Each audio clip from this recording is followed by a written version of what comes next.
Good evening, Rams, and welcome to the 2025 ASCSU Candidate Forum. I'll be your host tonight, Brandon Lennon. The Associated Students of Colorado State University control over $50 million of your student fees and have a large impact on the university as a whole. Tonight, rather than a traditional debate, we will be hosting a sit-down interview with the remaining candidates for the Speaker of the Senate, President, and Vice President.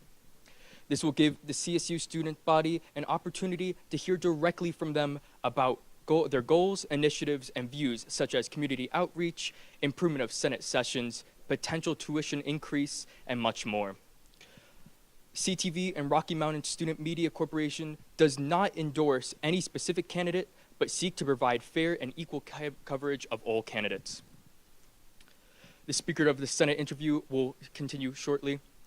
For Speaker of the Senate, we have Brooklyn Reese, who is running unopposed, and Adam Carlson will now sit down with Brooklyn to discuss her platform, goals, and the Senate plans for the student representation. Cool. Well, thank you, Brooklyn, for taking the time to meet with us. We're just going to get into it with the questions, if that sounds good to you. Great.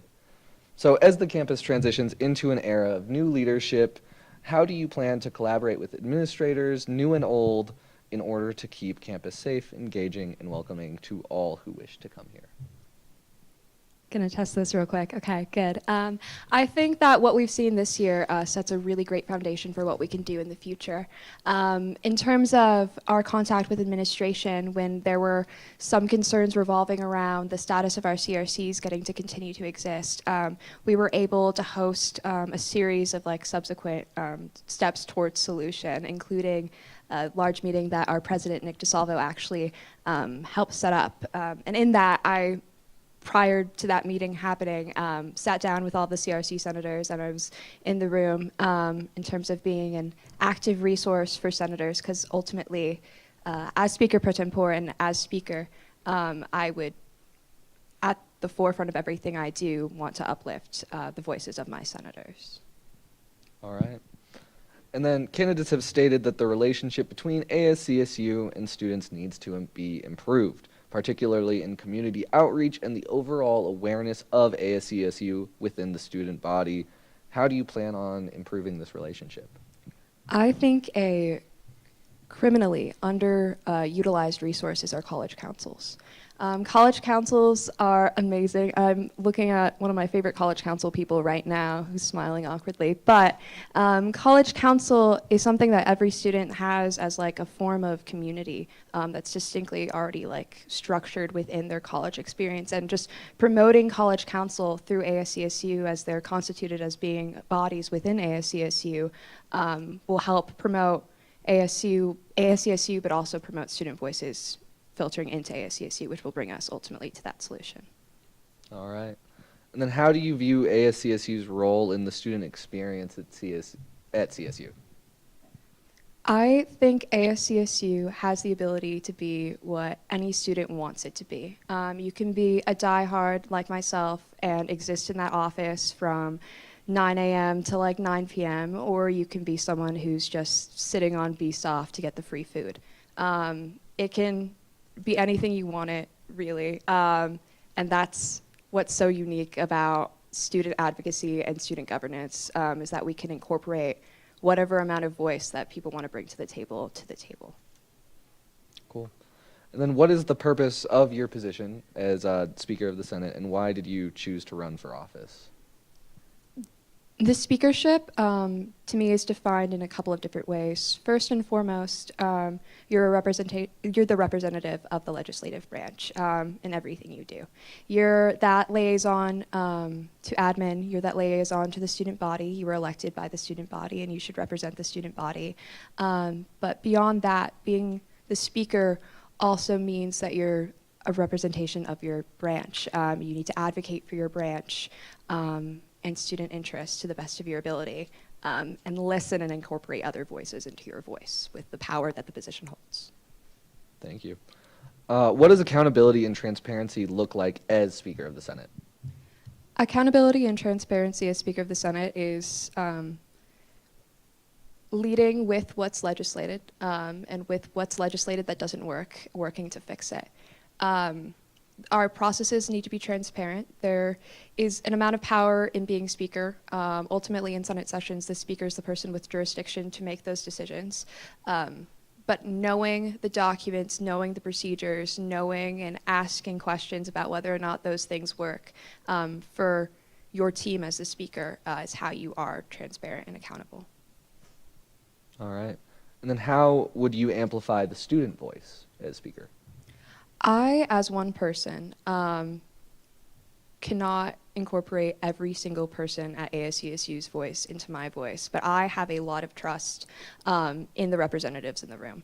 I think that there being more accountability in terms of constituent outreach from our senators and furthermore from the speaker themselves is how to incorporate as many voices as possible. Okay.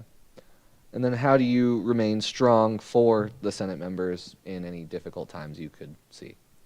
I think empathetic leadership is something that is crucial. I think that ASCSU has notably been a space of contention before, but as long as we lead and advocate under the same assumption that everyone in ASCSU has the exact same goal, and that's to advocate and be a resource for students and strive for solutions to students' problems and needs. We're all on the same page and we all want to do a good job. All right.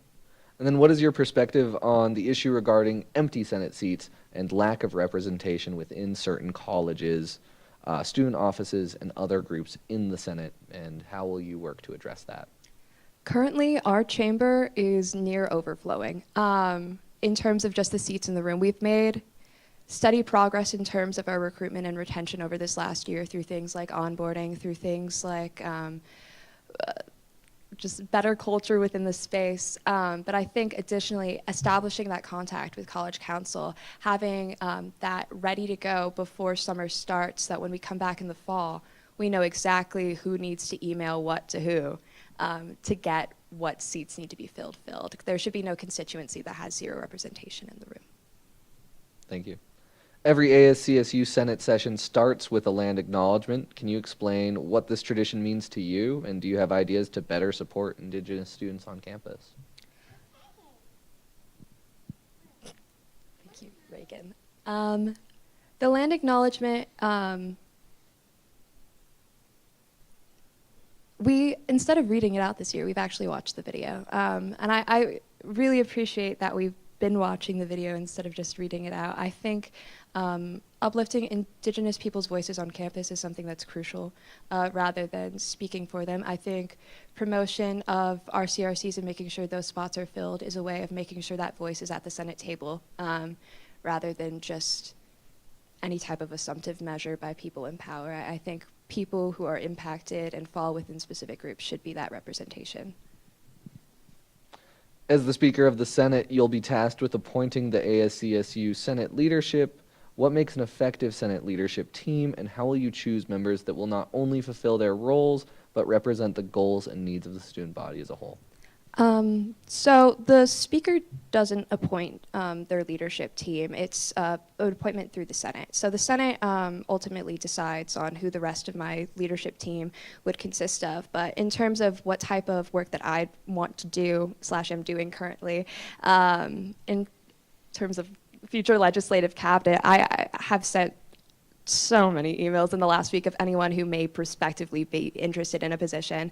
I fully want to see anyone and everyone who wants to serve out in a position in that position. And that's what the speaker is doing. The speaker doesn't hold power in terms of decision. The speaker is meant to be a facilitator and a resource. And that's what I'd go forward with in terms of legislative cabinet and who falls into those seats.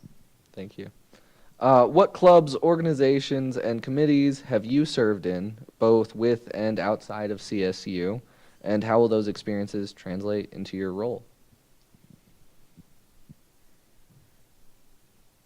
At CSU, I've been a bit of an ASCSU diehard.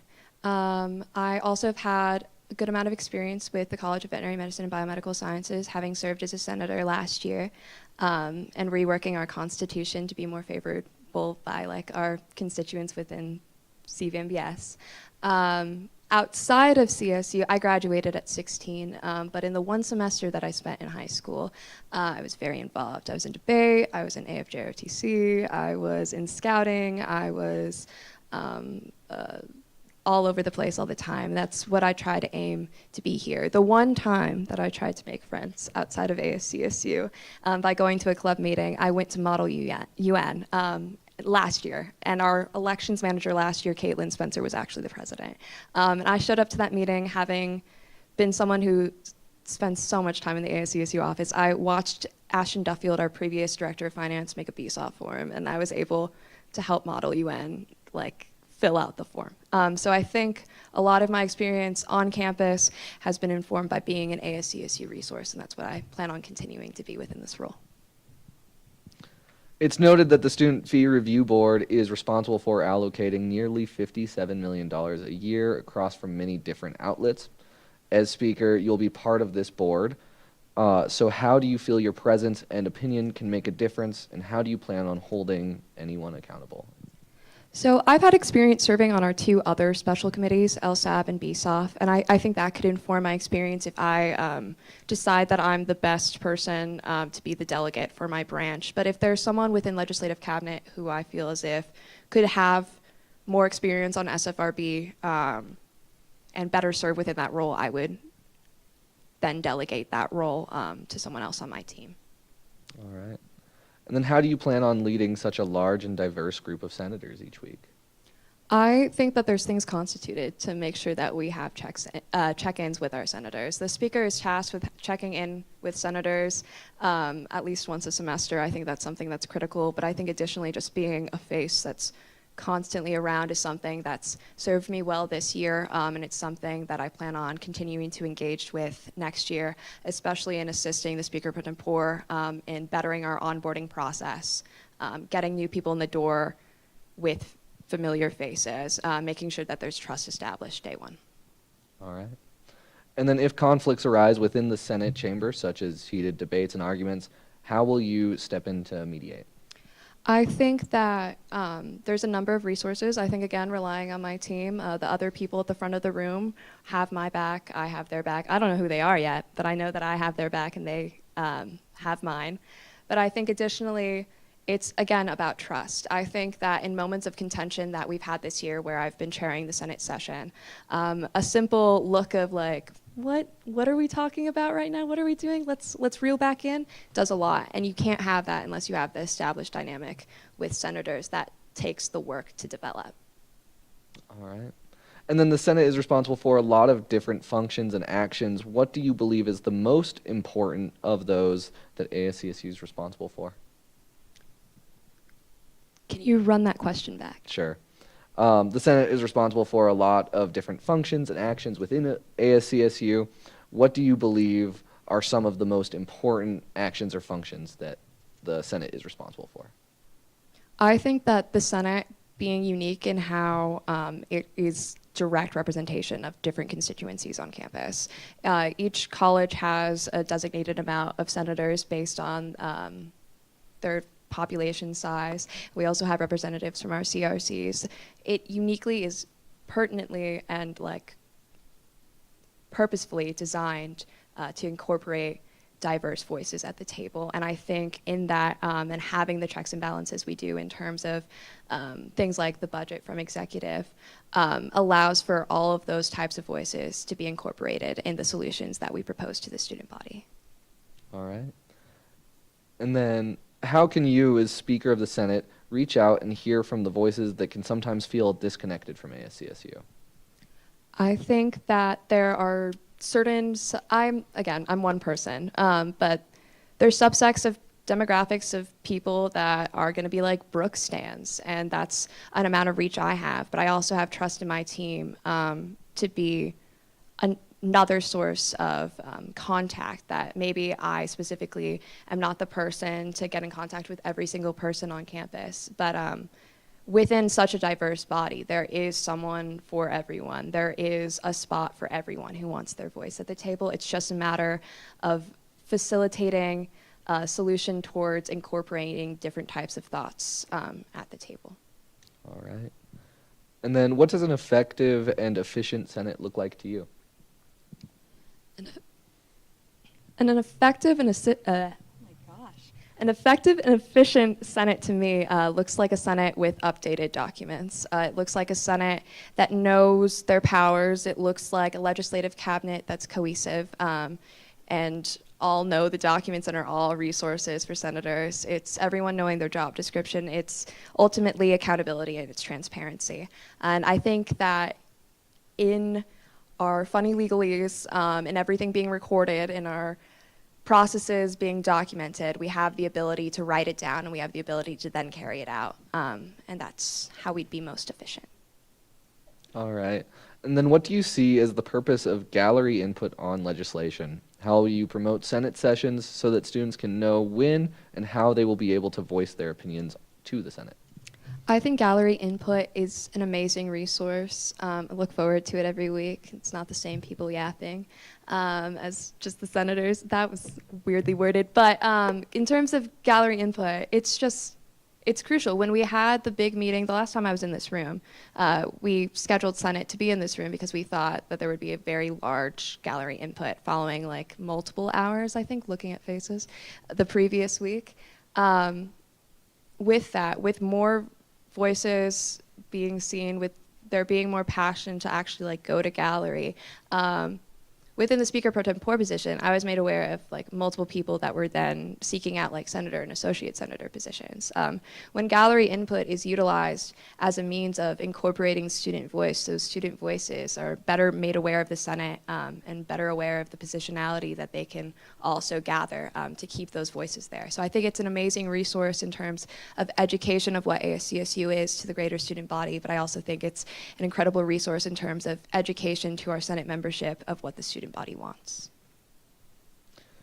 And then how well do you feel you know the Constitution and its bylaws? How confident are you that you'll be able to handle the sometimes very technical arguments surrounding Senate procedure? As someone who's engaged in many arguments about technical Senate procedure, I feel as if I have stuff to learn definitively, but I also feel as if I am one of the most qualified people in terms of knowing our Constitution, our bylaws within our space. I like to make my funny joke of having ran the Constitution and the bylaws in preparation for the vote of confidence for weeks on end to test myself on like the different aspects of it, and it's very true. I do my research. I watch back Senate sessions every week, multiple times after every week, but it's a learning curve, and I know that there's more for me to learn, and I know that ASCSU is a space of professional development, and I'm excited to know our Constitution and our bylaws even more intimately than I know now. And then my last question for you right now, of all the bills you have voted on in your time in the Senate, what has been the most impactful for students in your opinion, and why? I haven't voted in a hot second, but last year, there have been a very limited amount of pieces of legislation that I've put my name on in terms of endorsements or sponsorships. But my favorite piece of legislation last year was a bill that I don't remember the name of or the number of, but it was written by Senator Claire Pickerel, and it had to do with allocating some of our Senate funds towards resources for survivors. And I think projects like that, projects that are very obviously incredibly well thought through, are really what the Senate's all about, if that answers the question. Yeah. We're now going to open up the floor to any audience questions. We have a mic right here if you'd like to line up behind it and ask any questions. And anyone tuning into the live stream is free to ask questions at all as well. But we'll do that at this time.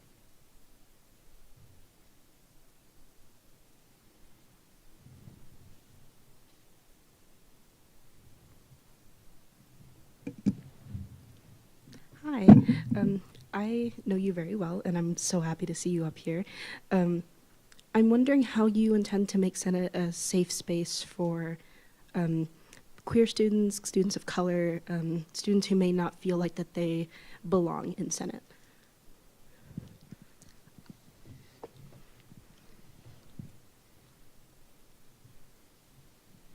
Trying to answer this in a unique way from how I've answered it before. I think that the Senate has the capability to be a space of empathy in its leadership. I think the Senate has the ability to hold accountability without antagonizing other groups of people. I think that safety comes in community. And as there's accountability in our space, in being a team player, in promoting coalition in terms of solution, and being grateful for having so many different kinds of voices at our table is how we advocate for all groups of people within the Senate body. Thank you. And one more question. You mentioned that you would be working with the Speaker Pro Tempore to make a better onboarding process. In what ways do you intend to do that?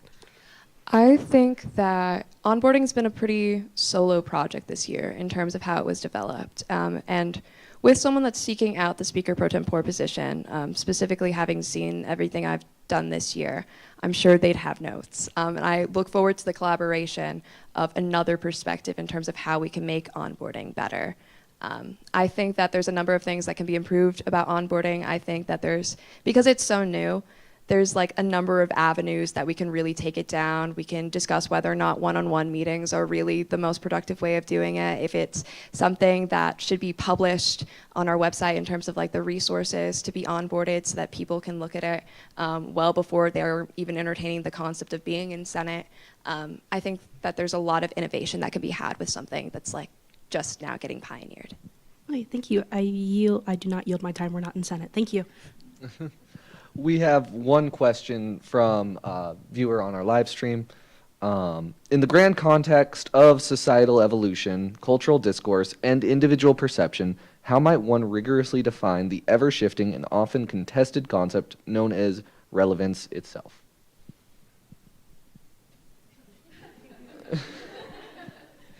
This feels like a question I'd write. This is wild.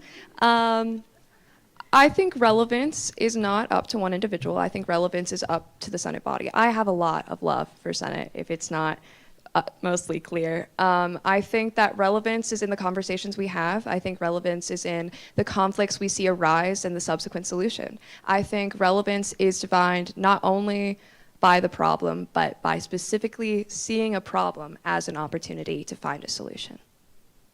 All right. One more chance for anyone to ask a question in the audience. How will you manage conflict when that comes up both within the legislative cabinet and the Senate body? I think conflict, again, trust is the currency of leadership, and in that means a plethora of things. But I think in terms of specifically accountability, which is what conflict ultimately boils down to, it's a matter of utilizing my resources as a leader and as a friend to the people within my branch to hear both sides and find where the compromise is, find where the problem is, and find where the solution is. And second question, how do you see the relationship between the Senate and the executive and judicial branches of ASCSU under your leadership? I think that the dynamics of interbranch relations isn't defined by one branch leader, but all of them. But as I'm smiling at Joseph right now, I think we're going to be a really affirmative team. Yeah, winner's bracket, if you will. I think being a friend to our other branches, I think sitting down with our other branches and facilitating honesty and transparency at the forefront of our interactions with other branches is how we develop genuine friendship in our professional development. Each of the branches serve their unique purposes and are meant to support one another. And I fully plan on supporting my other branches, and I have full trust in my other branches supporting the legislative branch. Thank you. Hi. Given the current divisive political climate, I'm curious how you'll continue to, or begin maybe, I'm not quite sure, I'm just a community member, to prioritize democracy and discourse while understanding folks have different perspectives when you're in the Senate chambers, or if those aren't the values, what values will you prioritize? I think any voice that wants to be heard within our chambers is designed to be heard. I think in that there's an amount of respect that needs to be called for. I think that in terms of facilitating conversations in our space, we've had a history of not necessarily utilizing the best means of packaging our messaging. And I think in terms of providing resources to senators and my representatives, it's providing them the resources to best package their message to be as effective as possible as representatives, rather than designating my opinions into their opinions. It's about promoting them and their voices. Thank you.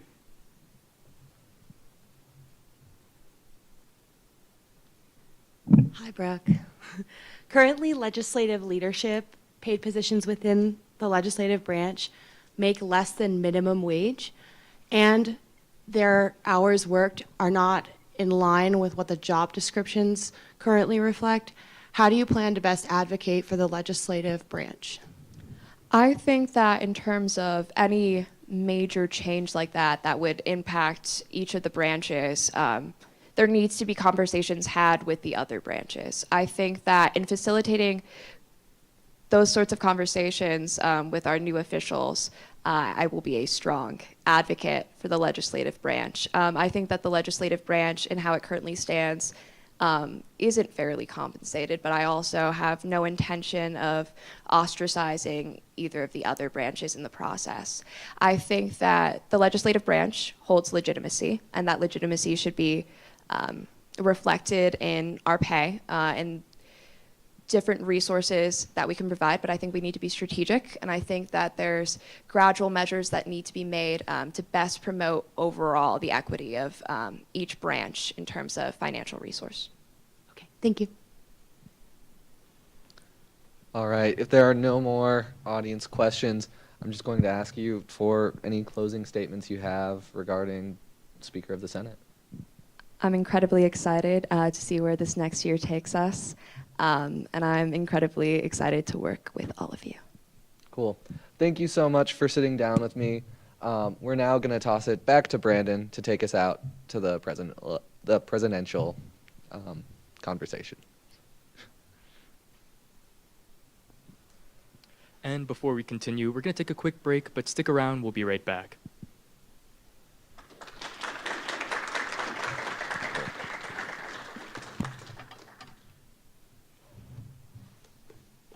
Thanks again.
everyone. Welcome back from the break.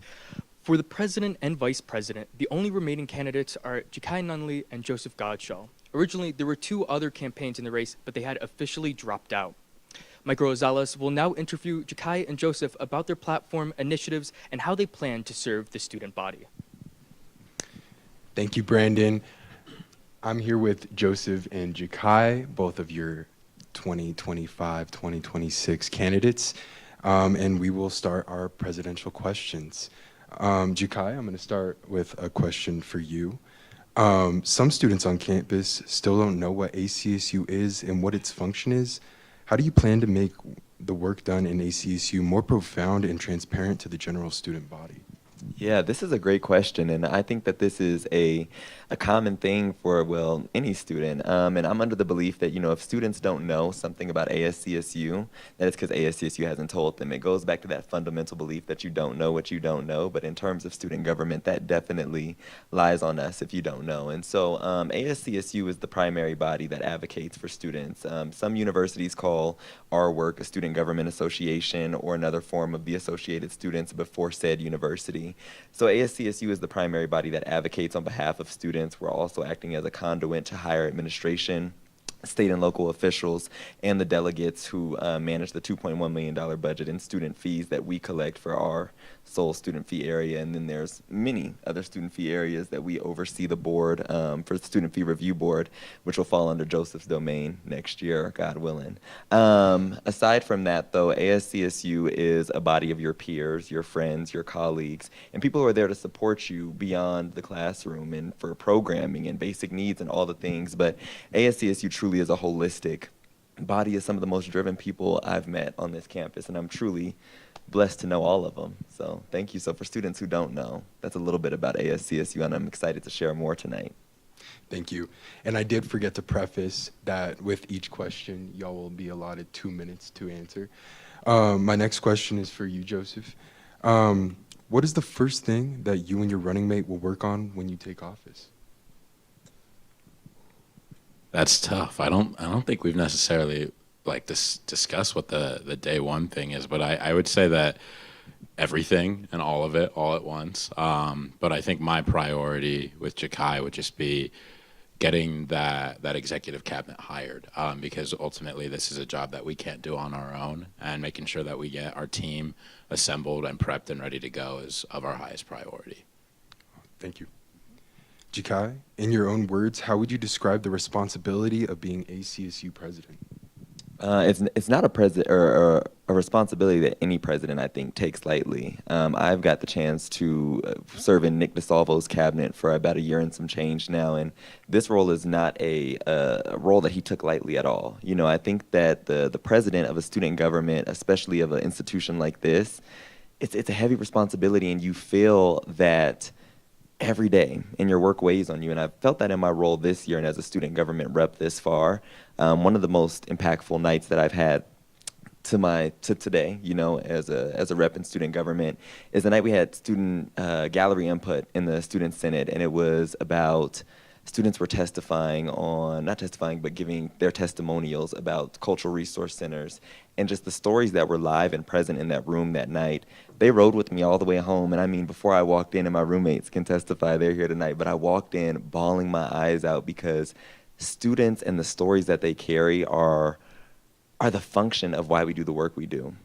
And so, to say the least, is that this is a responsibility that I don't take lightly, and I don't think that any president in the past has taken lightly. And so I want to uphold that standard, one, but two, uphold the duty that students are going to entrust me with. And so, completely robust question, but I hope that effectively answers what my view on this responsibility would be.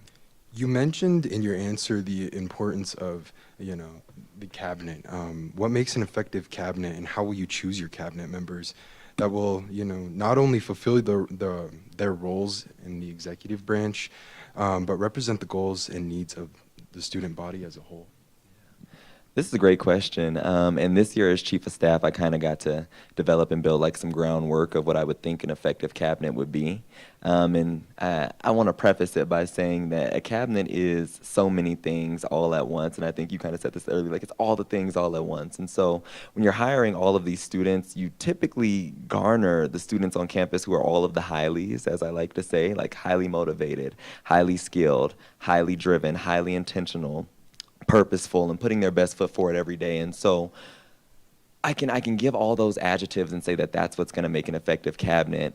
But more so, what will make an effective cabinet is the relationship building that we'll be intentional with next year, and the relationship building that will transcend just your job description. And so, yes, you can be as skilled as you want to be and have all the competencies in the world, but making sure that when you come into ASCSU, be it a student who is paid to work in ASCSU, a student who volunteers in ASCSU, or just a student, that you were seen, heard, and valued in that space. And so, aside from everything else, that is our priority with, building an effective cabinet. So, thank you. And kind of going off of that, and both of you could kind of weigh in on this, what do you think are some of the most pressing issues for CSU and the student body as a whole? Yeah, I think that it kind of goes back to what we've talked about with our campaign, is that our tagline here is it's a cohesive CSU. It's time to make that change that we want to see. We want to definitely bring together those student leaders, because I think that leaving the decision up to Jakai and I of what the most important issue is ultimately is neglectful of the student voice as a whole. We want to gather our leaders and we want to get everybody together to have them tell us what they believe their issues are. And we think that right now there's a concerning amount of disconnect between students in their respective pathways, whether that be their majors, their organizations, their backgrounds, their identities. We want to make sure that we're bringing all people and all persons and all voices to the table when we consider what we decide those issues to be. And I would say that that itself is the biggest issue. Thank you. Can I piggyback on that? I want to add on to that and say that, when you get to CSU, you kind of pick your thing and you stick to it, right? Like all students get here and they pick their thing or their few things and they stick to it. I mean, we heard that earlier from Brooke in her debate, and she did amazing.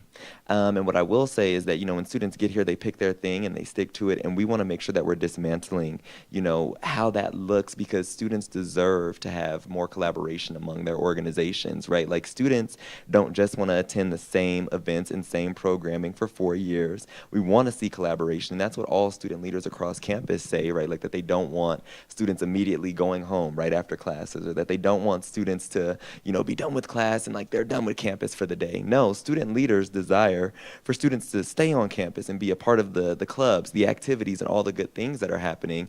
And we want to highlight that because we know that student orgs are doing good things. I mean, we are the byproduct of so many student orgs. I mean, you do it all. And so, it's funny as we laugh, but truly students are the heart, and student orgs are the heart of the functions of campus. And so I can get really long-winded and, spend two and a half minutes on this, and so I'll end it there. But I did want to, piggyback and add that.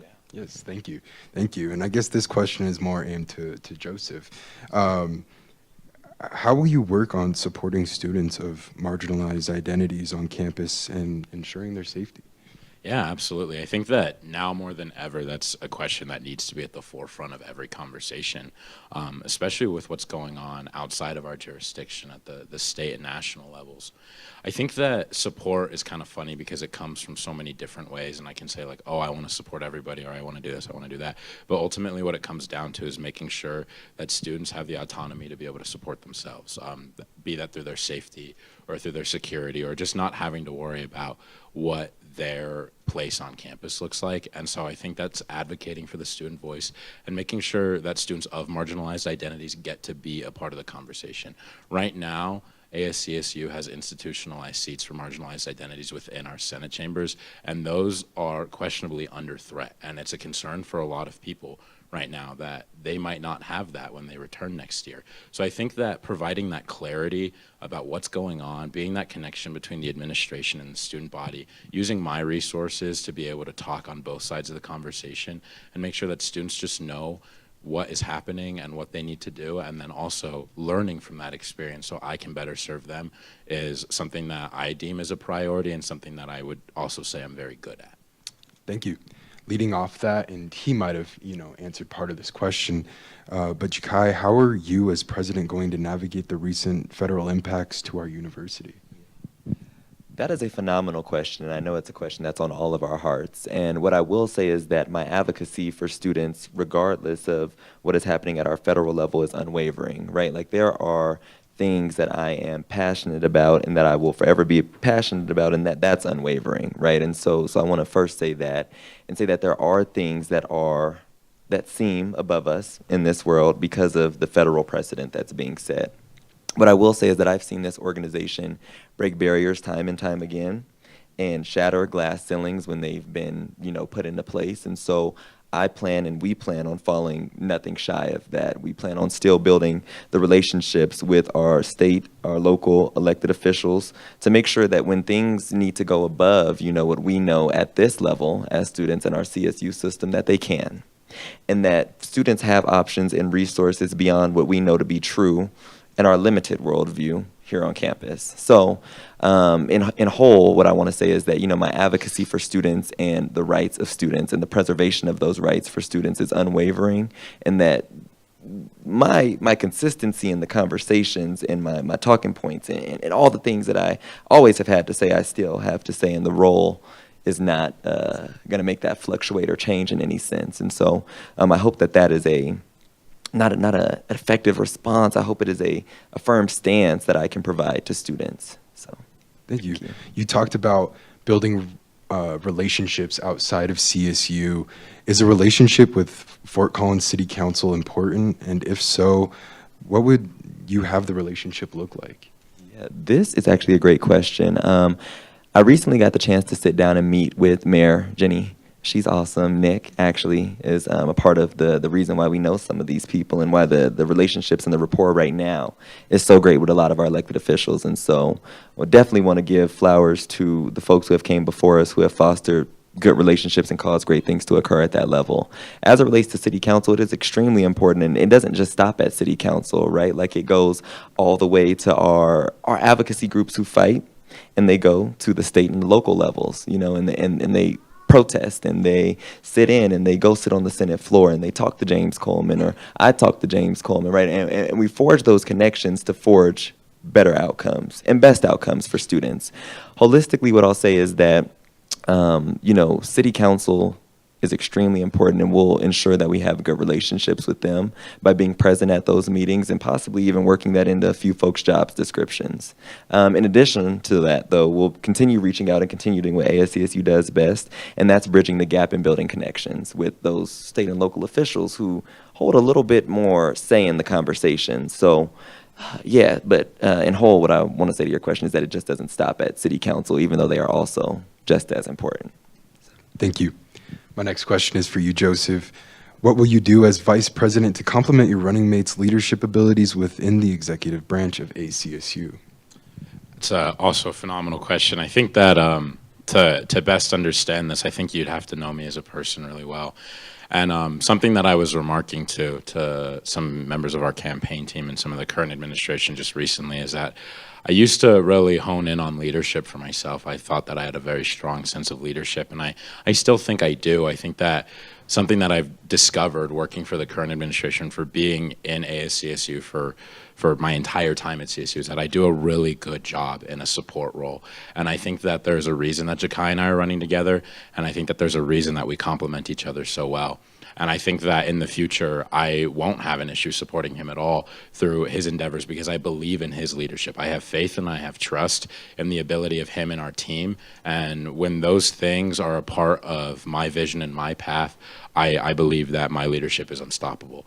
And so when we're working together, I think that I complement Jakai, and I'll support him in everything he does, not just by backing him up and being there when he needs me, but also being that referendum, kind of letting him speak with me the way that he needs to. Like, he should be able to rely on me to pick up the slack when he needs it, and also be able to give him advice and be his vice president. Ultimately, that's what the role is, and I have no doubt in my mind that we'll accomplish that really well. Yeah, you emphasize supporting Jakai throughout this presidency. In the event the ACSU president can no longer serve in office for any reason whatsoever, how ready are you to assume the roles and the duties of the president's office?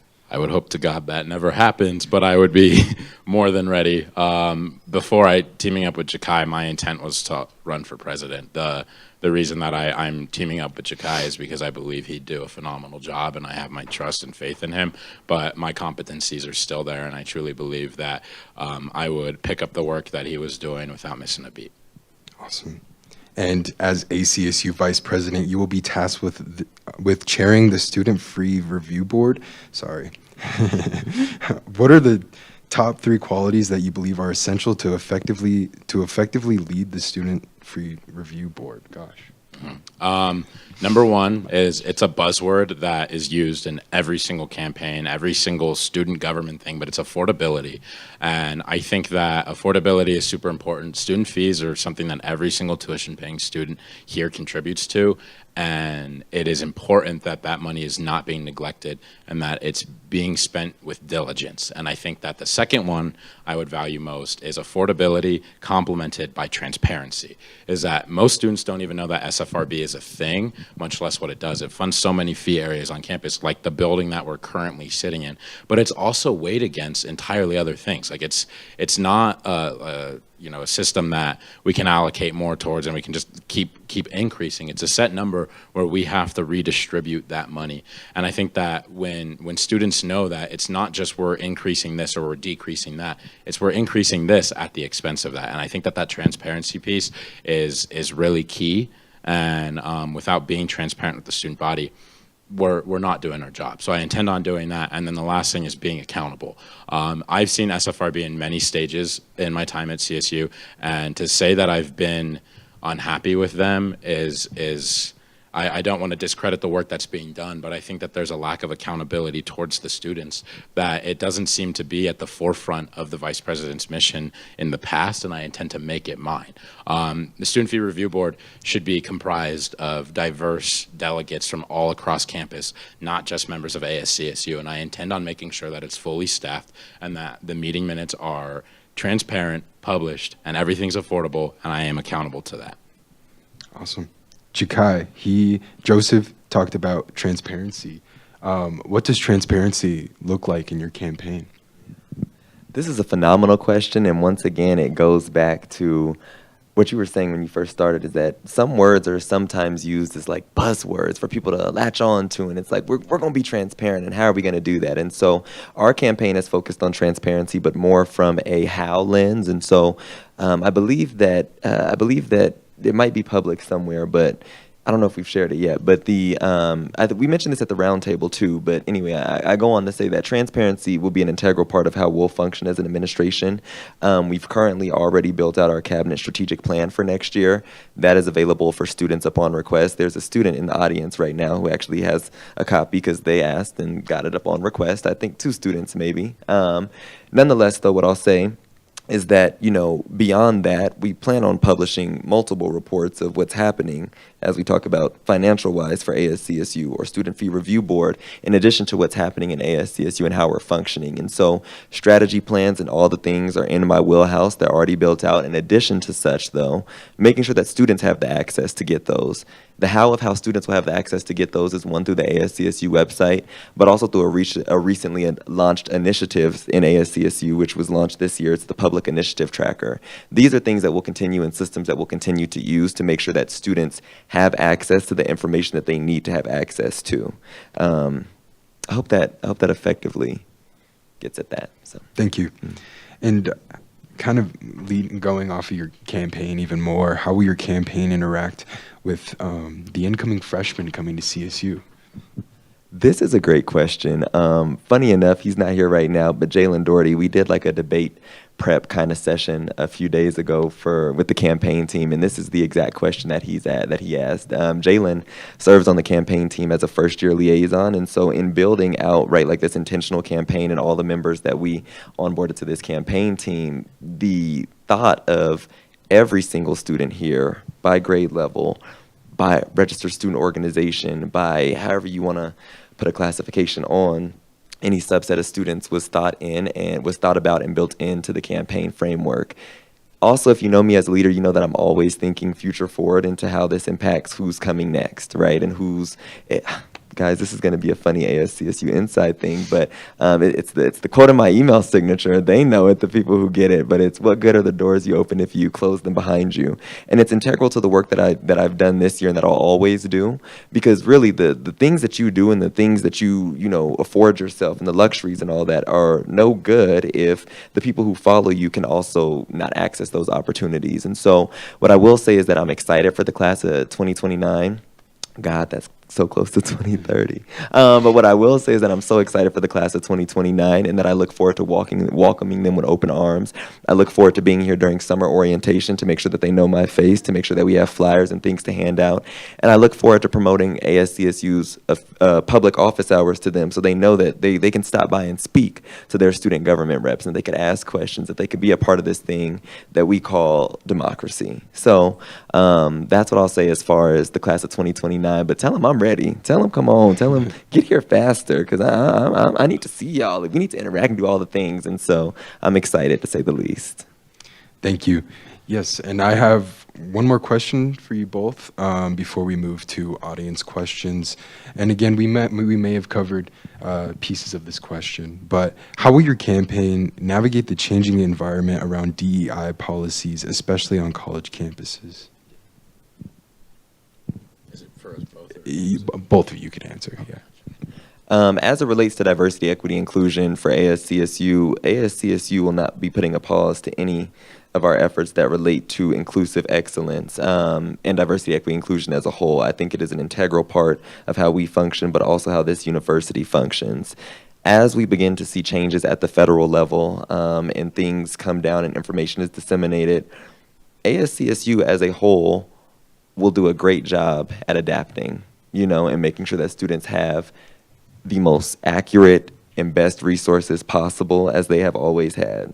We've seen this you guys are not privy to this, but we had a big branch leaders meeting with all of the folks who hold a position of some type of leadership throughout the 3 branches. And we talked about these things in depth of how we preserve these policies and the richness of what we know diversity, equity, inclusion to be in our space. And so in whole, to answer your question, is that we have no plans of stripping the resources that students currently access through ASCSU in the name of DEI away from them. And so I hope that really, truly effectively answers that, because we mean that.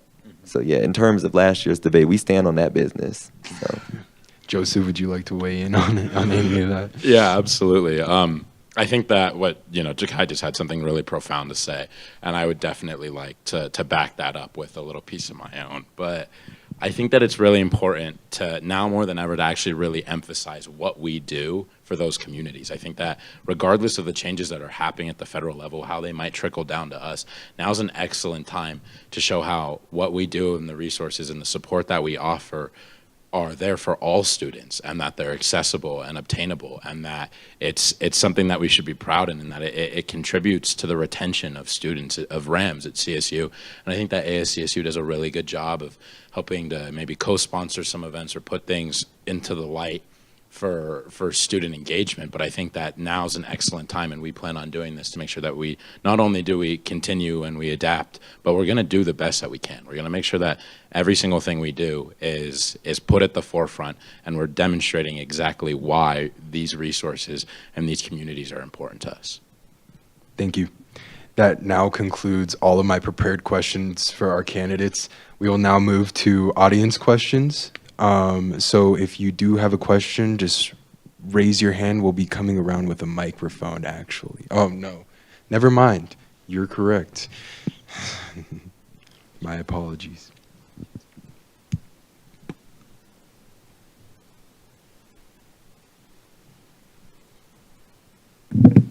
Hi, Jakai. So you've told me how you're part of a Divine Nine organization. Can you talk a little bit about what that means to be the first person to hold the role that you're going to hold and also be part of that organization? Thank you so much. I'm excited to address this. And so recently, for those of you in the room who are not privy, I recently pledged Alpha Phi Alpha Fraternity Incorporated. It is the first Black fraternity that was founded a part of a group called the Divine Nine organization. my fraternity has been integral for fighting for the advancement and pushing the needle on many of the great things that have happened in the name of DEI in this country for the last century. So, founded December 4th, 1906, since then we have been integral for fighting for advancement in things of the name of DEI. And so, and I don't even want to, go into the list of the many accolades of the fraternity, but what that means for this role is, that I plan on falling nothing shy of what that has meant in the past for not only that organization, but what it'll mean for this organization. In terms of CSU and what it will mean to have, me holding this role and also that intersection of that organization, is that we open ourselves up to a new pool of resources and a new set of eyes on us in the midst of everything that's happening in the world. We open ourselves up to garner and bring in a whole new community of people who will be focused on Colorado State University, pouring into Colorado State University, and more so ASCSU. So I thank you for asking that question, and yeah, I really appreciate it.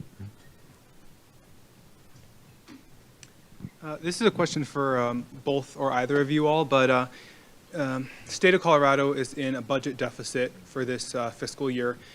There's concerns about the national economy, and given the power that this role holds with student fees, I guess I'm curious how,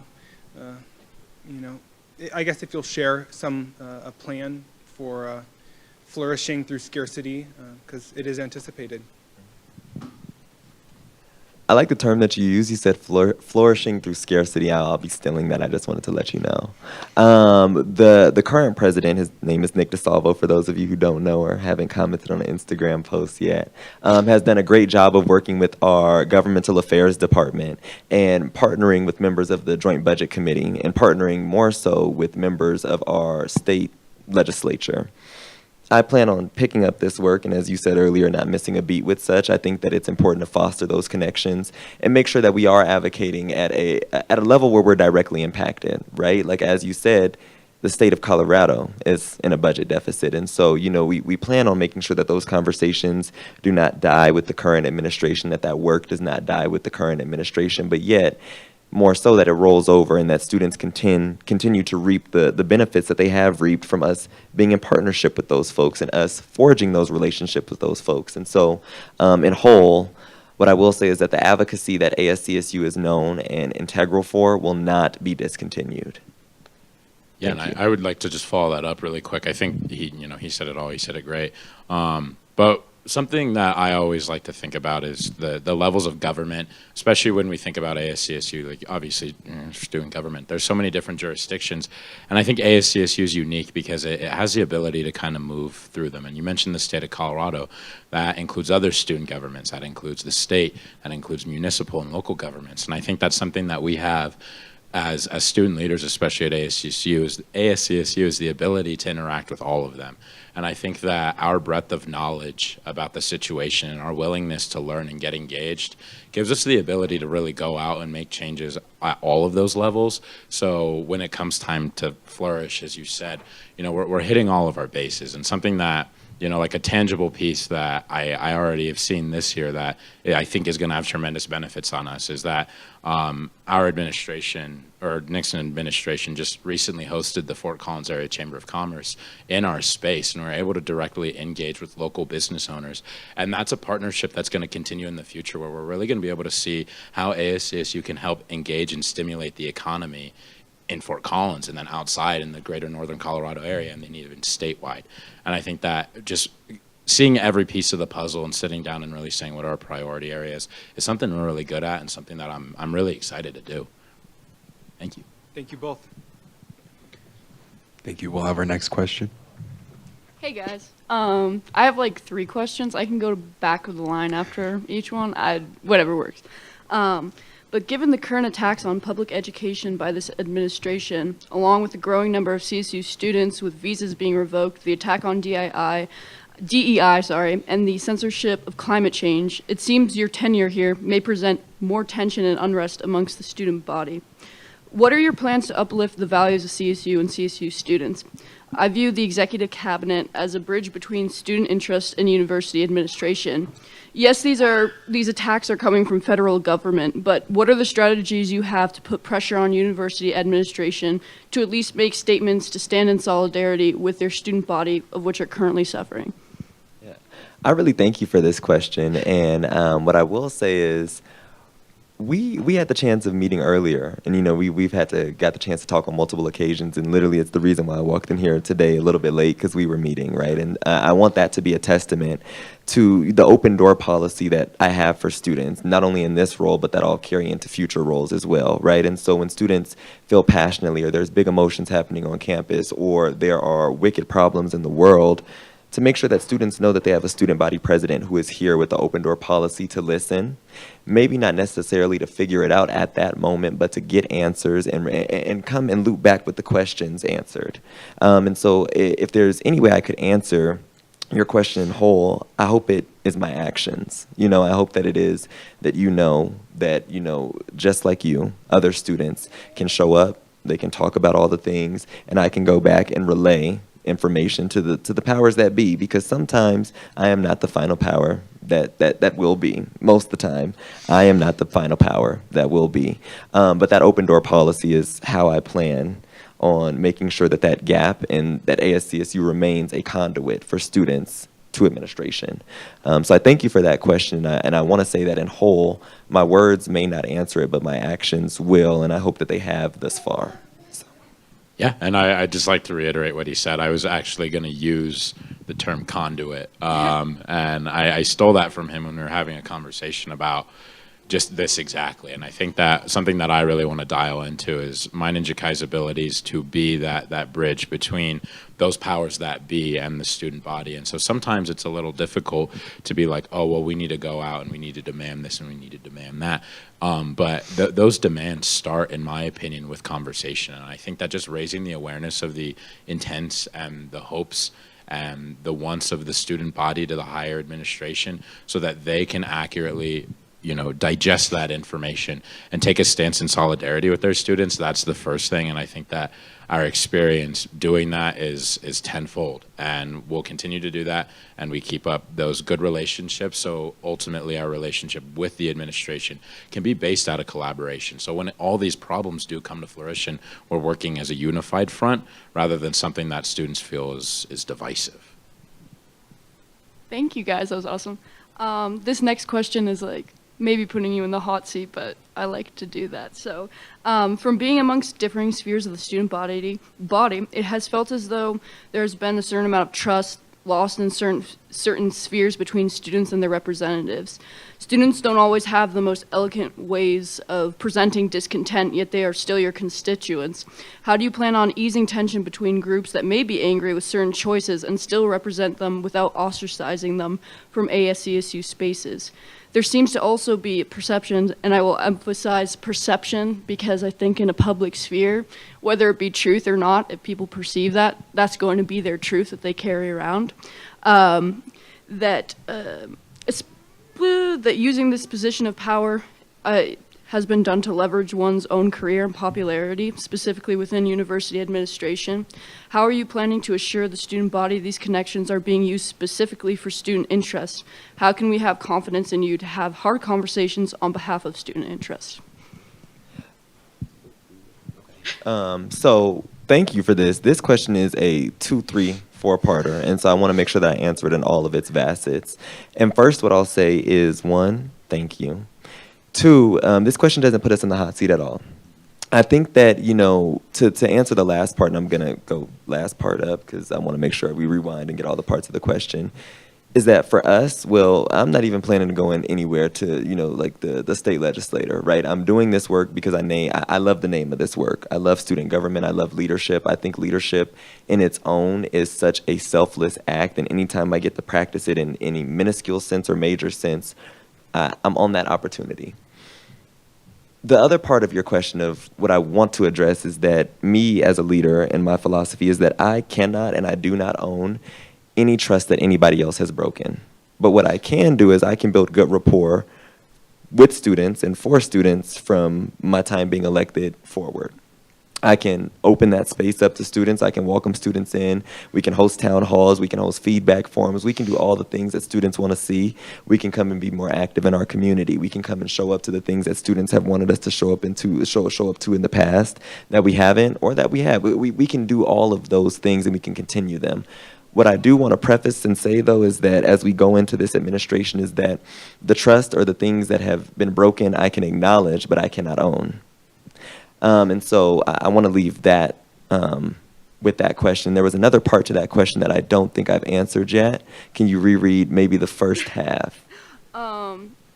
I feel like you did answer it, honestly. It was like, how do you plan on easing tension between groups that might feel ostracized by ASCSU? Mm-hmm. Yes. Yeah, I think that just to again reiterate, I really liked what he said, and I think that I want to dial back on something that I learned in my time at ASCSU from somebody that I value as a leader, and that's that people might not always remember what you said or what they said, but they'll remember how you made them feel. And I think that just being that ability to be heard, and it's important. It's really important, especially now. And I think that what you said, the part about it being a perception is so totally valid, because I feel like when there's that disconnect between students and the people who are also students but student leaders, it just feels sometimes like there's that power imbalance, and it's uncomfortable, and it becomes a perception that becomes a truth that is harmful to the space.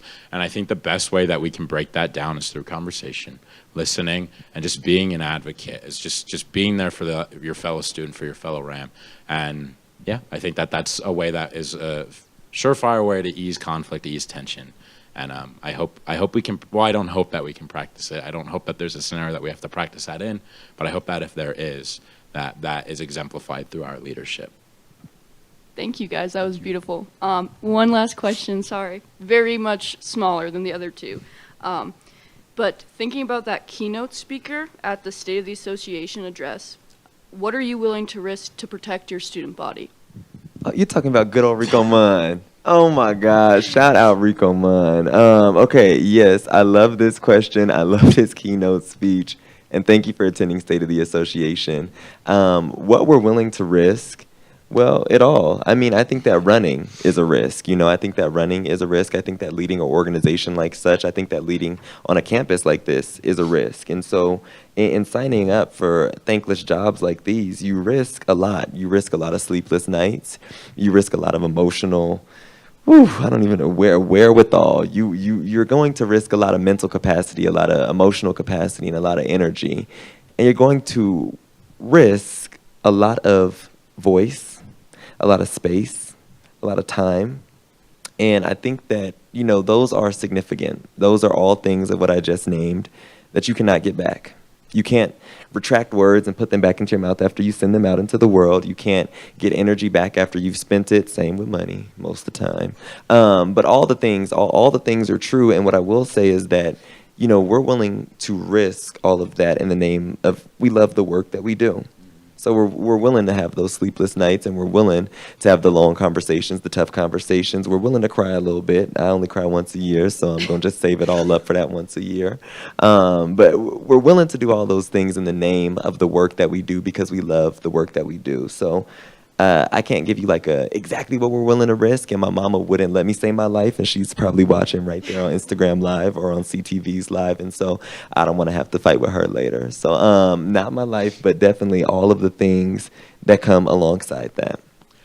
Ditto. And I think that the word that I would use to encompass all of those would just be comfort. I'm willing to risk the comfortability of my time here at CSU. I'm willing to risk the comfort of my life, I meant like the pleasures that I have currently as a student at CSU. I love this university, and I think that my ambition to run for student body vice president was deriven from that. But also, I think that at that point in time, student body vice president becomes my highest priority, which means that all of the things that I enjoyed so much to want to step into this role, those become second seat. And at that point, I'd say that I'm risking my comfortability, and I think that that's what I'm willing to do. Thank you guys so much. Thank you.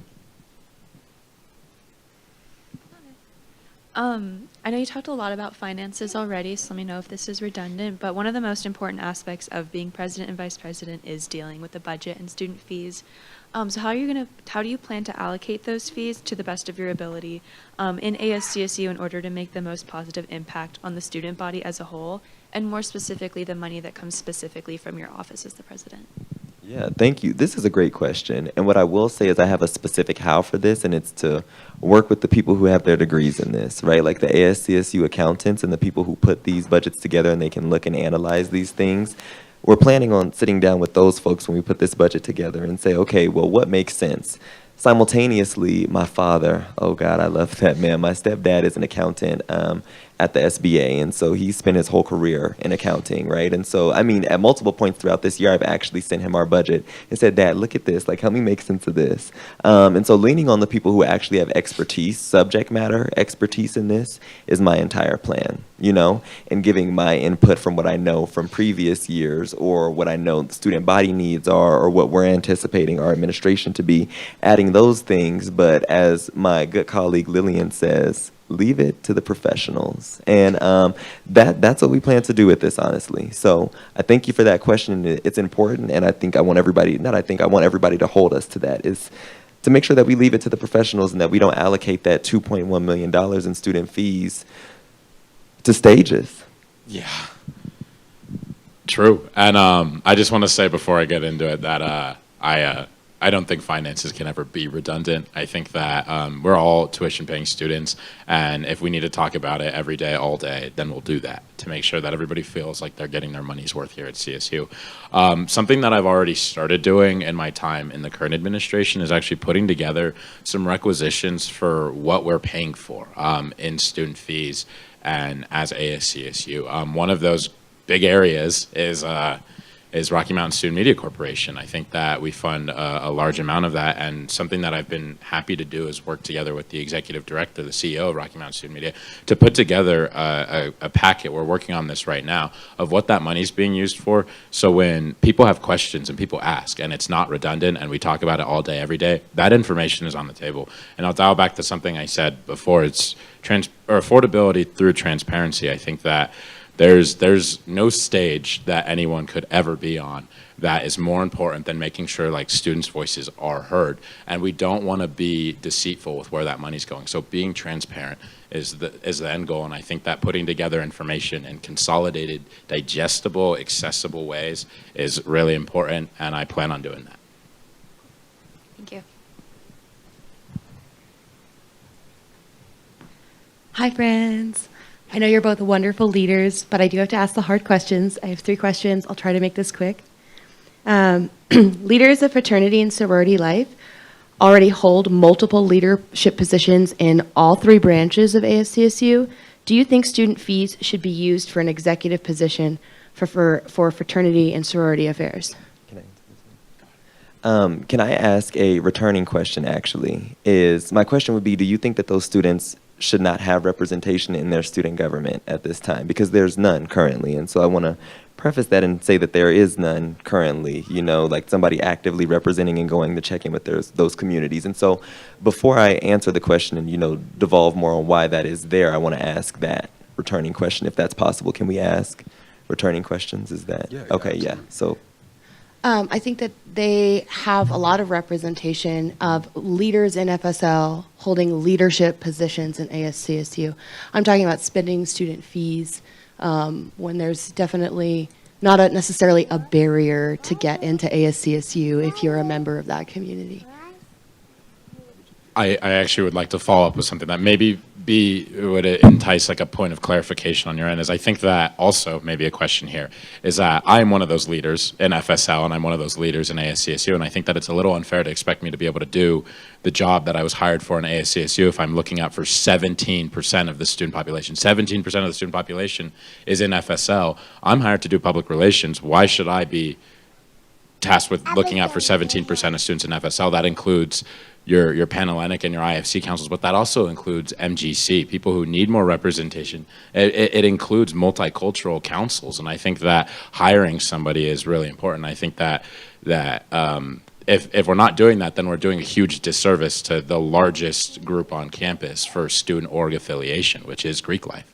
And yeah, I'm sorry, I want to add on one last thing to that, is that in whole, why that position is there, and I think that's the heart of your question of why that position is there, is because there is nobody who's actively fulfilling those duties. And for example, as you just mentioned, you were hired to do public relations. If I go into a meeting with Joseph and Joseph is telling me these great plans that he has to work with fraternity and sorority life, and he was hired to do public relations, it would, in this role currently, in his role currently, it would raise great concerns for me as the chief of staff, because you were hired to do a specific subset of things. And so when there is nobody in that space hired to do the specific subset of duties, it leaves it open. It would be similar to if we didn't have a position, a director of finance, and they started talking about fraternity and sorority life, or they were hired to do something. It would be similar to if there were nobody doing any of the duties that we find critical to our functions today. So to answer what I believe and what I perceive the heart of your question to be of why that position is there, is that people do have intersectionality within their identities, and we know that to be true, but we also know to be true what is on paper with people's job descriptions. And that's the entire reason of why we theorize that position. So, and that position also will fall under the Department of Unified Success, which is working on a multitude of student success efforts next year, of students, their academic innovation, working with alongside multicultural representation and all the things, but that position falls under that department in theory of how we would like to see things next year. So. And one last point, I think that this, I thank you for your question, because I think this really clarifies really well what we hope to accomplish when we're in office in our administration, is breaking down those barriers that separate CSU students. And I think that really getting accurate representation for every student on campus and not having that experience be siloed by having your representation be second come to some other position that FSL leader might hold. I think that that's it exemplifies what we hope to do, and that's why I would say, the question was altered a few times, but that's our answer. Yeah. That's fair. Okay, that leads actually perfectly into my next question. The previous administration cut the deputy director of DEI, and your campaign plans currently don't include a director of diversity and inclusion, let alone a deputy. Can you speak to why there was a decision made to cut that department or position? So there's actually not a cut to diversity, equity, inclusion work in ASCSU. If you are not familiar with what is happening in the federal context right now, is that there are things that are currently going through AI bots to make sure that certain things are being, handled at the same frequency that the federal government expects them to. And we will make sure that that work of inclusive excellence is being tied into the work that we plan to do as a ASCSU next year.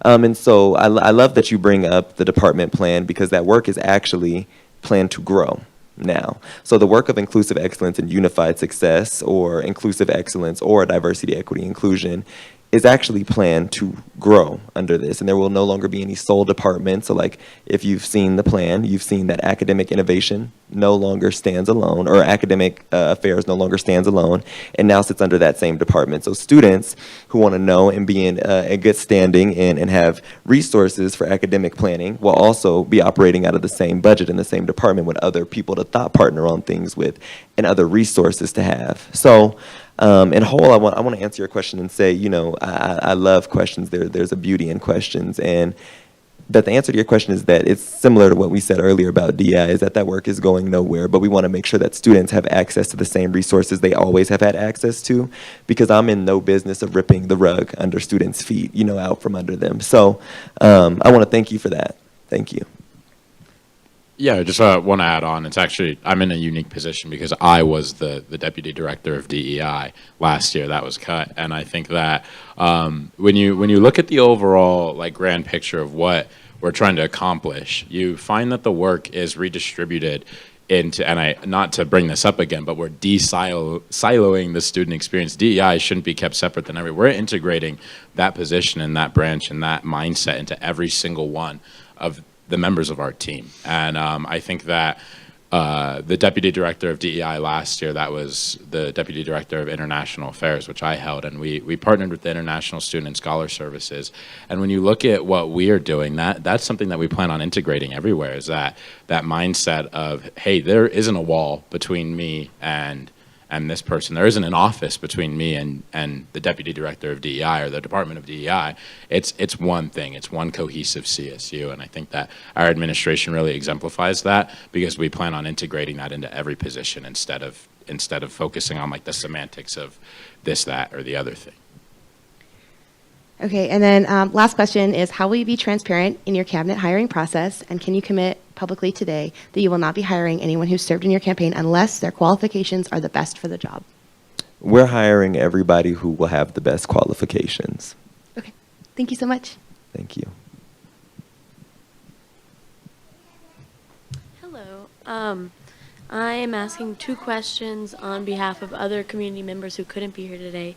The first one is, if Jakai, if you would be willing to limit your own power by supporting legislation introduced yesterday that would split the discretionary budget of executive and legislative evenly for a system of checks and balances that ensures you can't just exponentially grow your own branch and budget.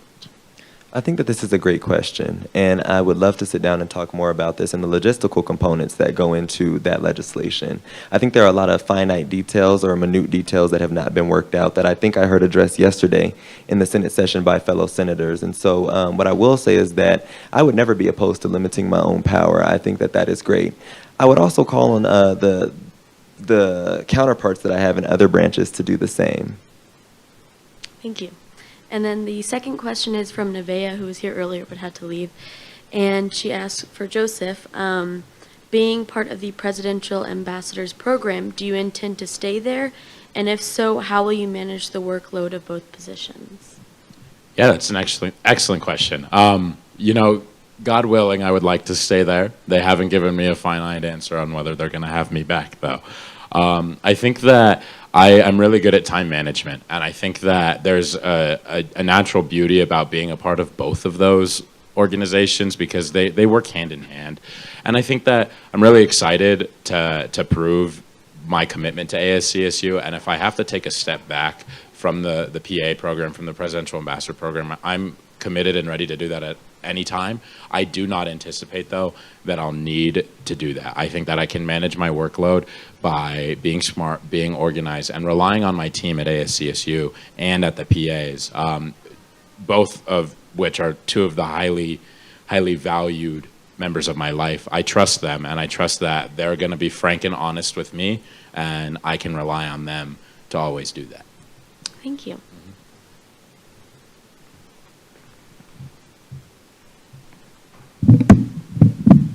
Howdy. I asked a couple of these questions of the Speaker of the Senate candidate, and I think that they apply to you as well, so I'm going to ask the same questions. To begin, how do you imagine the relationship between the executive and legislative branches will look like? I think that collaborative is the first word that comes to mind, and I think that's once again true. And I've answered a few questions tonight to the testament of my behavior. My behavior with the legislative branch has always been collaborative. I've always been an open ear to listen to legislation, to sponsor and endorse legislation, and to make sure that the things that we're putting forth for students are well thought out and massaged ideas and not things that we're just writing on paper. And so, you know, what I will say is that I appreciate all the great work that I've got to do in tandem with my friends in the legislative and the court. So, yeah, I think that the relationship will continue to fall nothing shy of collaborative.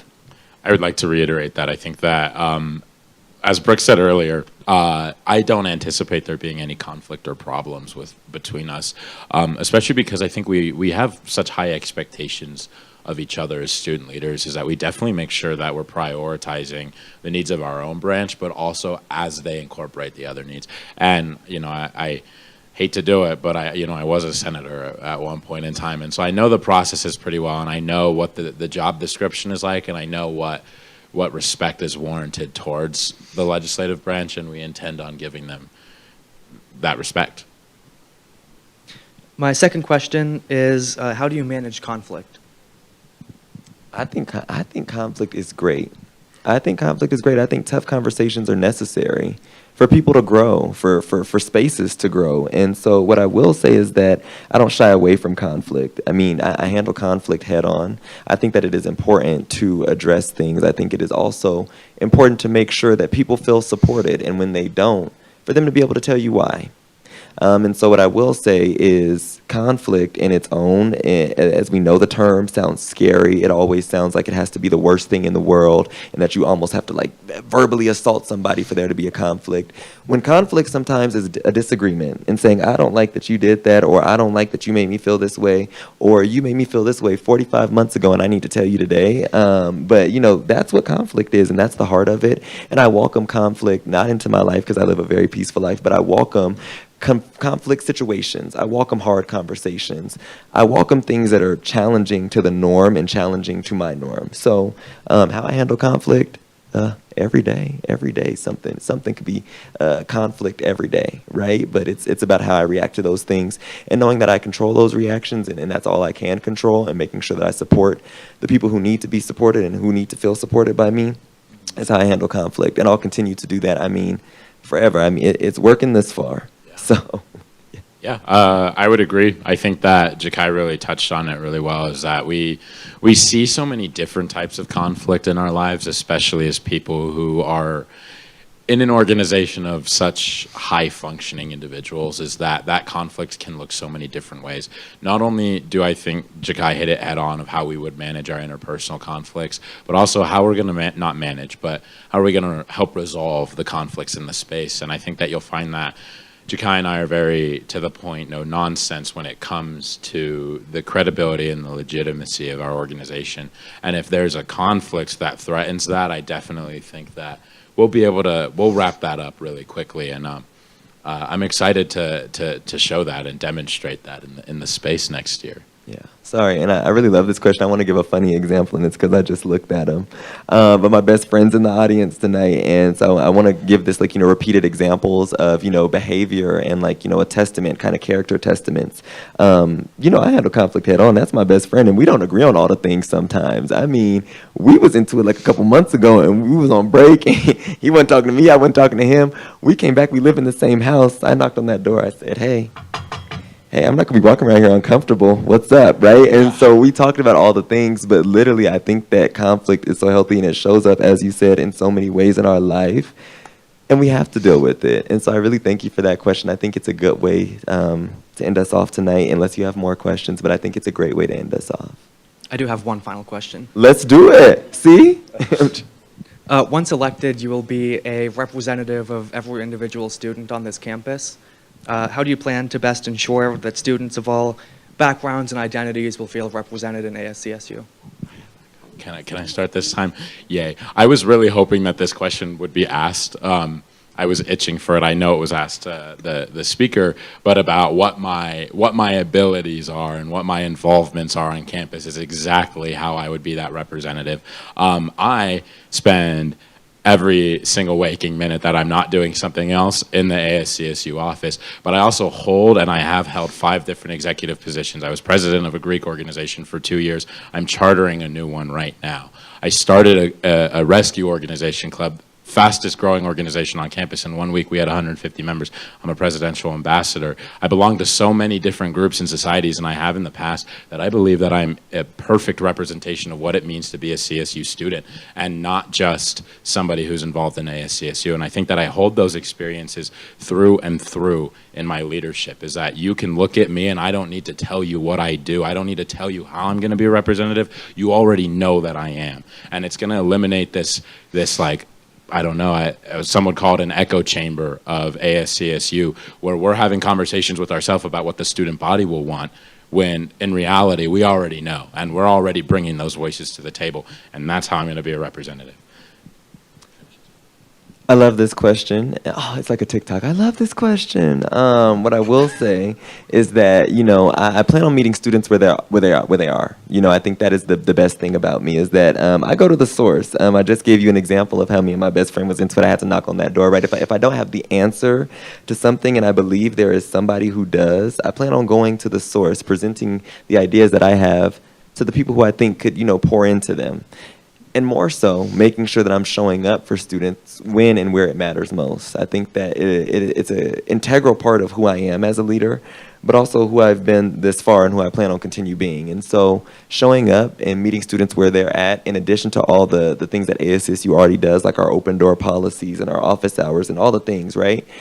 In addition to that, I plan on leaving that little office and meeting students where they're at. And so I hope that effectively answers your question. And I mean, we've worked together a little bit, and so I think that you can also attest to that. You know that I'm in the ASCSU office when I can be, but when I'm not, I'm also gallivanting about Colorado State University, meeting students where they're at, and talking to any and everybody. And there's so many people who are probably annoyed because they've had random conversations with me at some point and still can't remember what I said, but they know I said something, right? And so it's all the things, but truly I hope that, you know, from your time working with me, you could at least attest to knowing that that is an integral part of my function as a human being on this campus.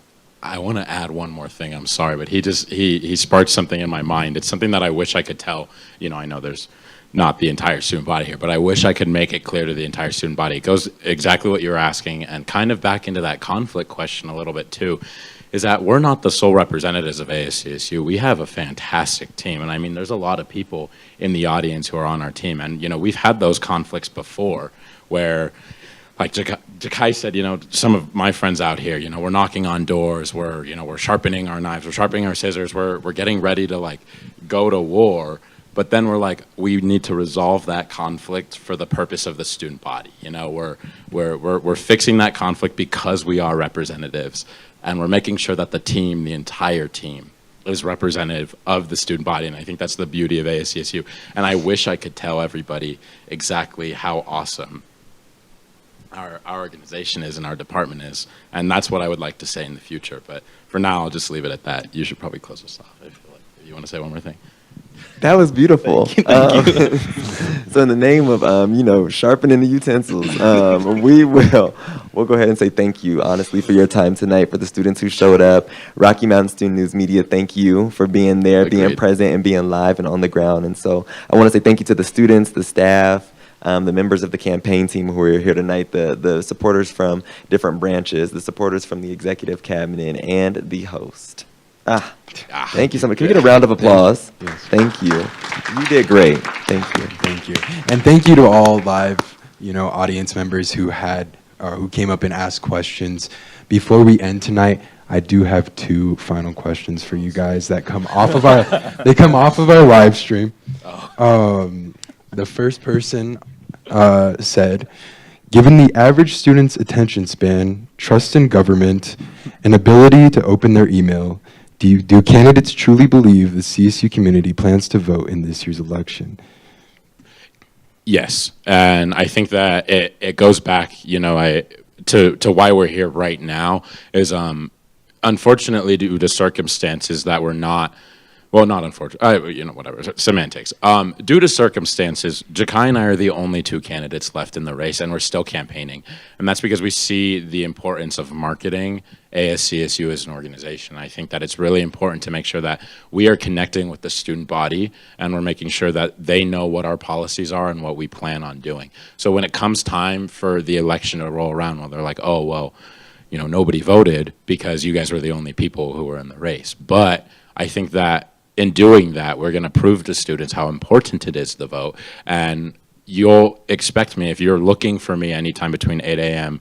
on the 7th to 5 p.m. on the 9th, I will be on the plaza, and I'm going to tell people to vote. And I think that's because it's greater than just Jakai or I. It's about the organization. Increasing transparency, as I've said so many times, is the most important thing. And I think that that's why students are going to vote. I have faith, and I really hope they don't prove me wrong.